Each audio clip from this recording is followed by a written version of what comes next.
Good morning and welcome to the Point. This past week, a bit of a surprise when on the 4th of July, the Vice President of the United States, Mike Pence, came to the Granville Parade.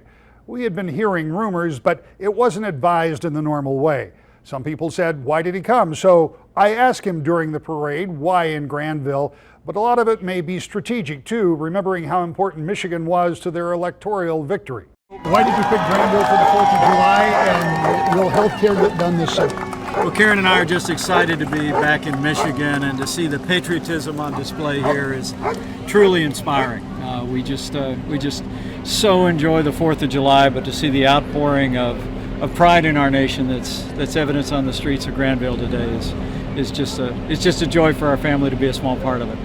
And on healthcare reform, you better believe it. This president is in the promise-keeping business, and before this summer's out, I think we're going to finally repeal and replace Obamacare. We're going to give the American people the kind of world-class health care that they deserve, that's built on the principles of individual responsibility, free markets, and allowing states like Michigan to reform their Medicaid programs in ways that will meet the needs of the most vulnerable. And no doubt that debate over health care is going to continue to heat up just like summer will. Getting a bill put together in the few days left in July that they have scheduled for session seems unlikely. Getting it through the Senate and the House impossible. And they've talked about doing away with the August recess. I'll believe it when I see it. We'll continue to follow this. Now on to the program we had prepared for you this morning, and that's about a part-time legislature. Lieutenant Governor Gov Calley made an announcement on Mackinac Island. Many thought it would be that he's running for governor. Many think he still will, but this is about a part-time legislature, a plan that has been changed in language, but the idea remains the same. Here's why he thinks it's a good thing. Mr. Lieutenant Governor, let's start with the last time we spent some time together on Mackinac Island. You had promoted for a few weeks that you're going to have a big announcement. Now, many of we smart political reporters knew what that announcement was going to be, and so we all arrived with that knowledge being totally wrong, because the announcement you made was, in fact, about a part-time legislature. I'll get to my guess about what it was going to be a little bit later, but let's start first with that. Why a part-time legislature, and why now? I first came to the conclusion that we needed to do this back in 2009 when I was part of a small group of legislators that proposed it. Working in the legislature myself, I see that the way that we do it is the most inefficient way possible, and it's very unusual across the nation.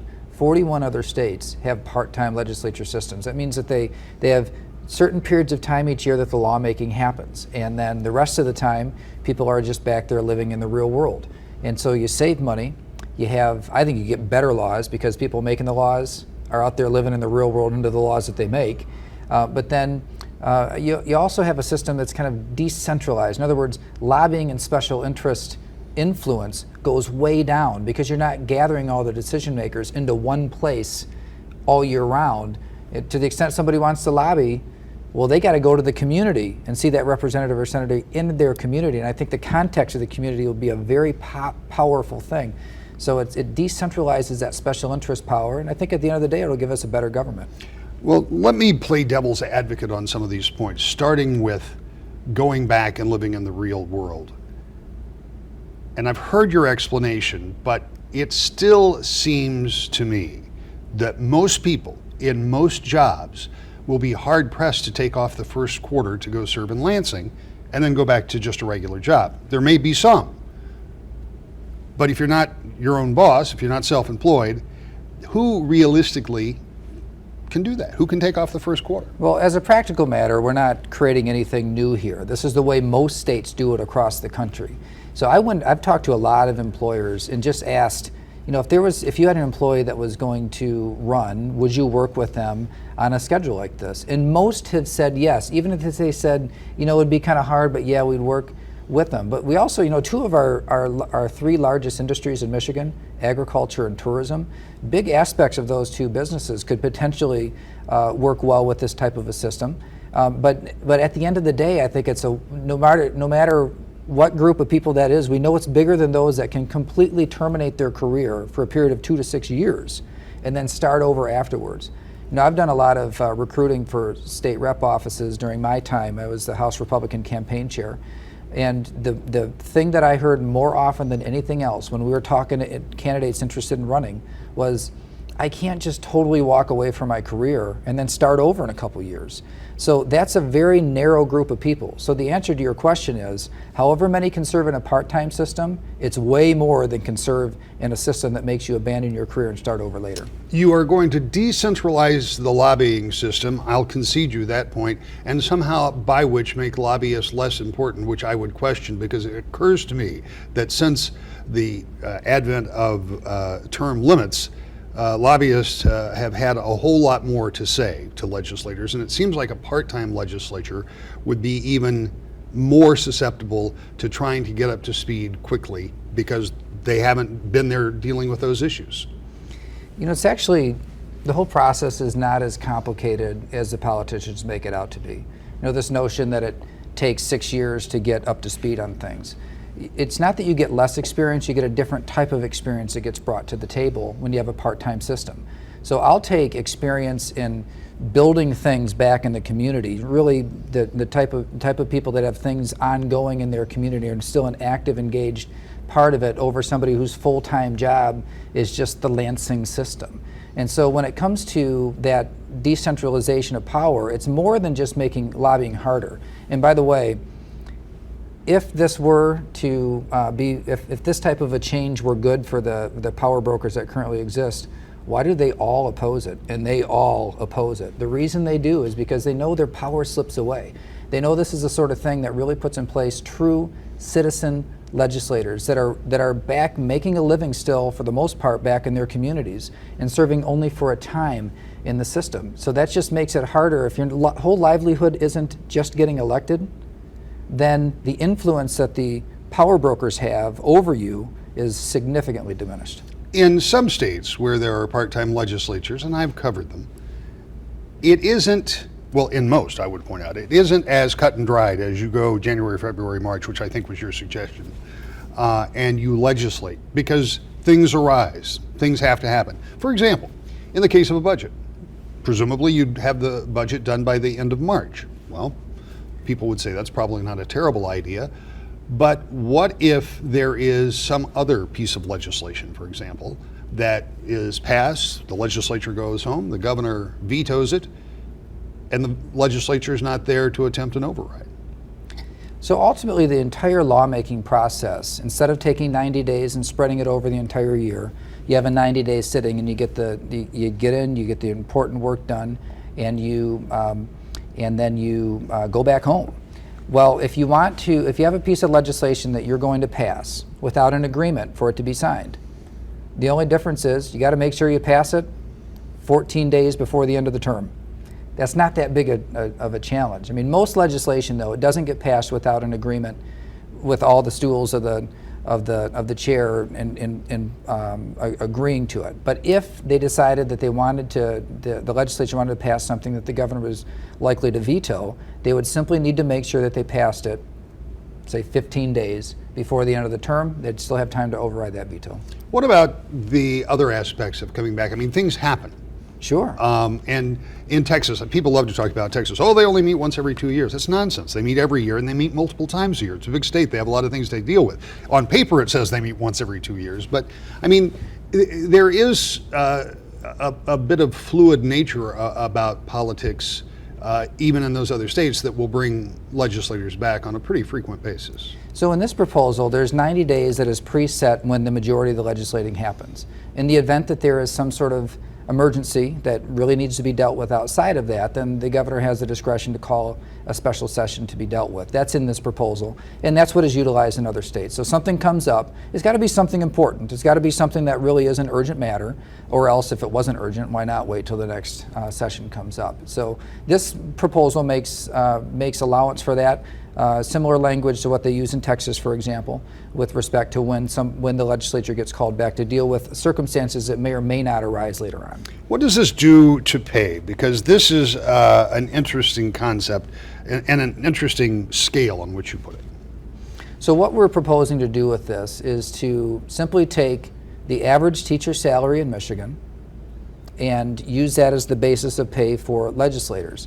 And we prorate it based on the number of days of service. So if a teacher is expected to be in the classroom 180 days, and the average pay is $62,000, and the legislature would be in for 90 days, then it would stand to reason that their salary would be $31,000. So it would, and by the way, that salary would put Michigan more in line with what we see across the country. So when we have these part-time systems, the idea of having a salary in the $30,000 range is really quite common. Michigan is the outlier today in being the 4th highest in the nation.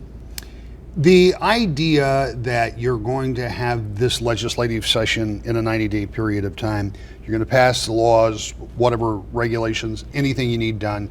I mean, a lot of that time, I would guess, you're going to have some pretty serious talks about budget, because the budget process is usually the first thing that the legislature gets underway. Let's just set aside for a minute. Let's say that all works.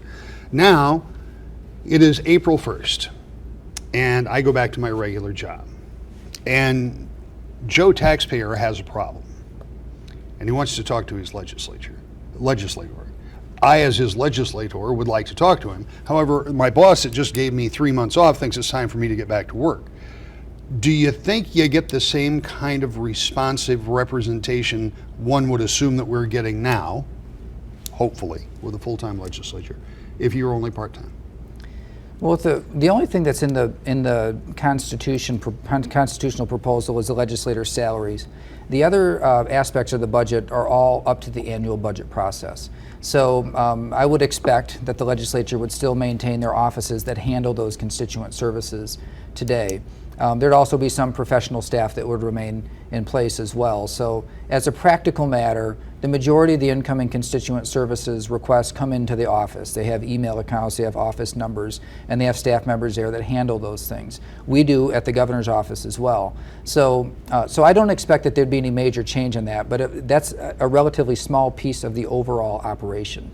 So when You mean from a cost standpoint? From a cost standpoint, it's a relatively small piece of the overall operation. I don't think it would be difficult for them to maintain constituent services. Now, in terms of the individual legislators' time, I would submit to you that if you look during election years, before a person gets elected, you'll find out that most of them had a full-time job, and they were out seeing constituents, going to meetings, knocking on doors, and all of that stuff that you do to meet people and get support and understand what's happening in the community and to get elected. Well, the legislators before they got elected did that in order to get elected. And so I don't expect there would be any kind of big seismic change in how they design their social calendar, even when they're working on a regular job as opposed to a legislative job. A part-time legislature, what would it look like? How would it impact government? How would it impact you? We'll continue our conversation with the man who is promoting the idea, Lieutenant Governor Gov Calley, when we return to The Point. Welcome back to The Point. This morning we're having a conversation about what a part-time legislature in Michigan might look like. As we've already talked about, Michigan is one of only a few states that still has a full-time legislature. Now, Lieutenant Governor Gov Calley says it's time to make it part-time. He has very specific ideas about how it would look, how it would impact the wages of people who served as legislators. We continue our conversation now about an idea that he's still trying to get on the ballot, but you may be voting on relatively soon.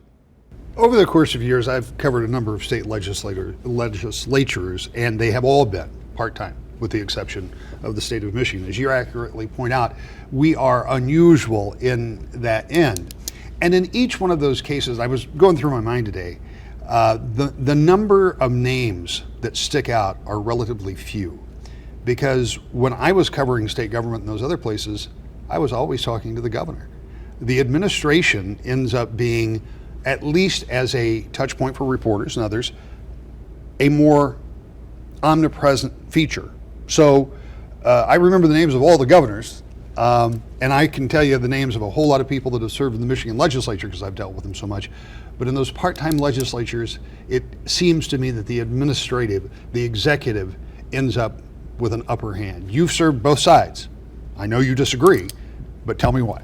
Well, first of all, I would submit that You've been here for 20 years, and your most recent experience is with the Michigan Are legislature. you telling me I'm old and I'm forgetting names? I would suggest that they're fresher in your mind at least.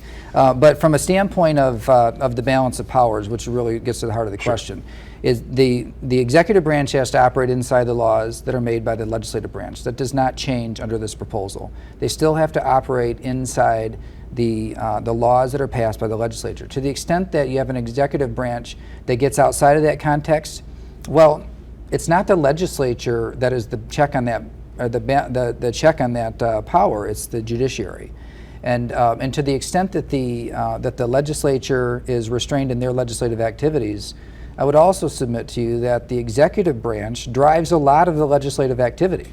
So it takes two branches to make new laws, and it's an equal restraint on both branches. Keep in mind, we're just talking about the lawmaking process, and that would be limited under this proposal. So when you limit the lawmaking process, you're limiting the two branches of government that are involved in making new laws.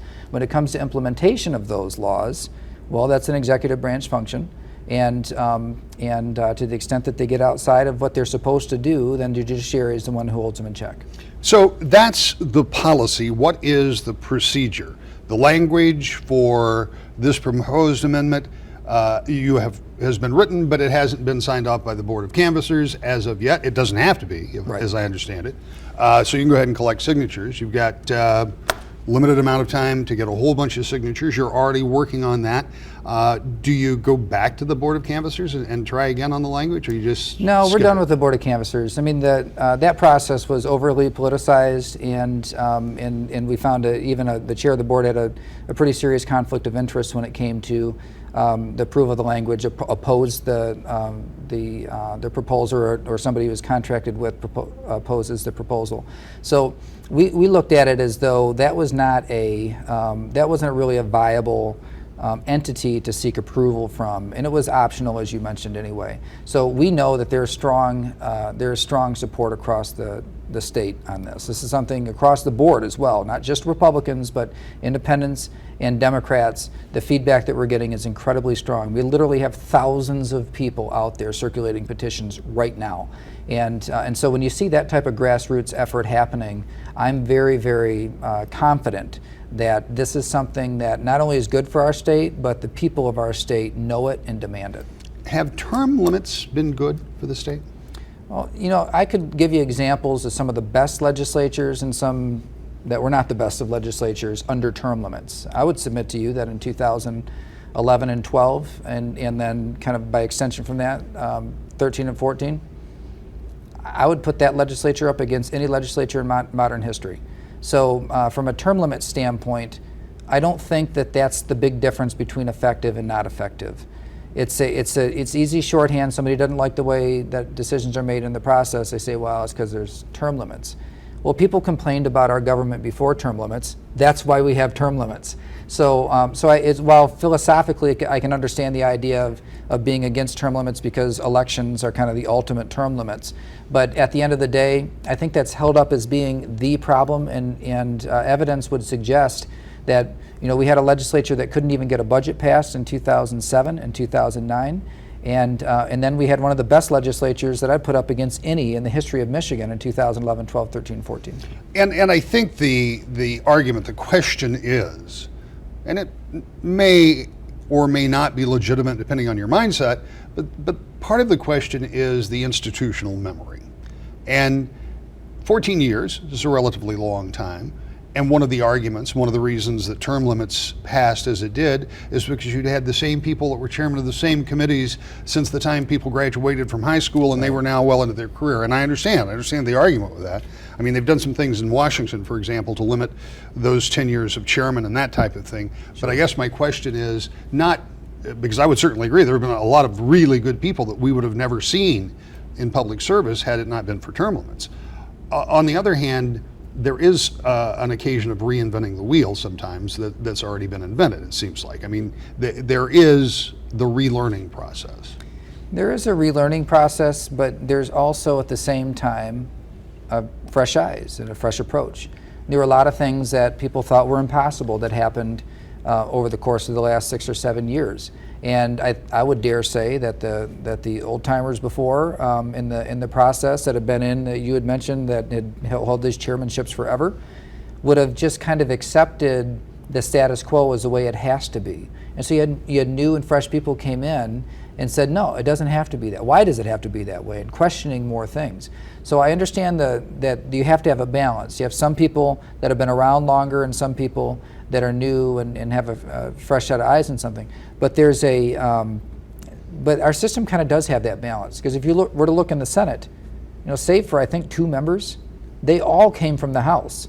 And so you have a lot of very experienced people that serve in the Senate, and in the House, of course, naturally you have people that have less experience in the process. So there is some balance to that, and we see that in the way that legislation moves through the process as well, in terms of where it moves and how quickly it moves. These two bodies operate very differently, and so in some ways they complement each other.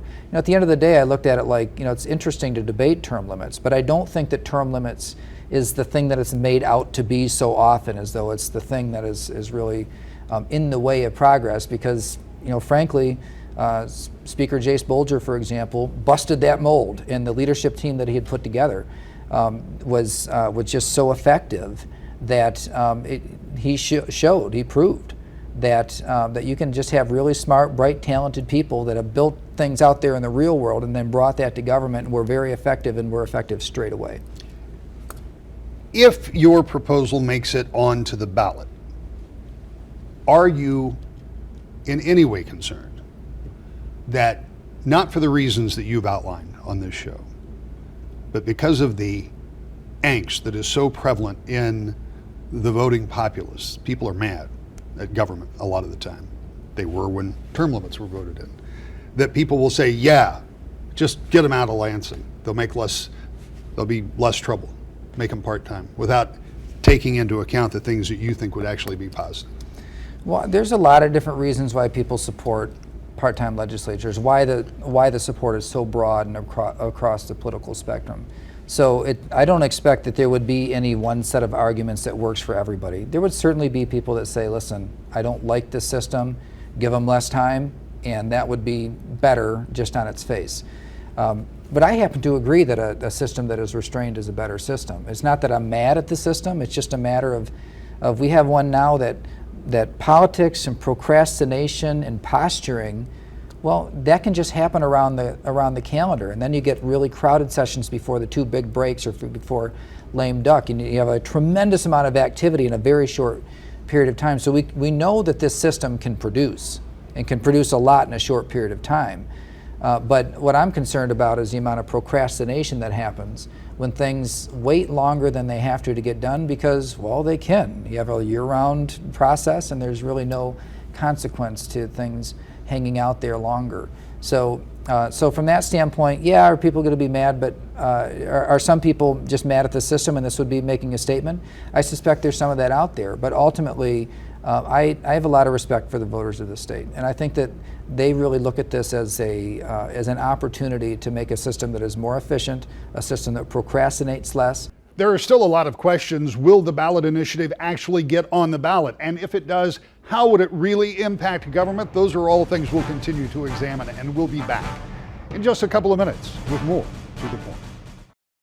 So the question of a full-time or part-time legislature, that's one of the things that you may be asked to decide during Decision 2018. But there will be a lot of questions, big questions. Who will be running for governor? Who will be running for state senate or U.S. House? We will examine all of those things as you join us here every Sunday morning on Wood TV 8 for To the Point.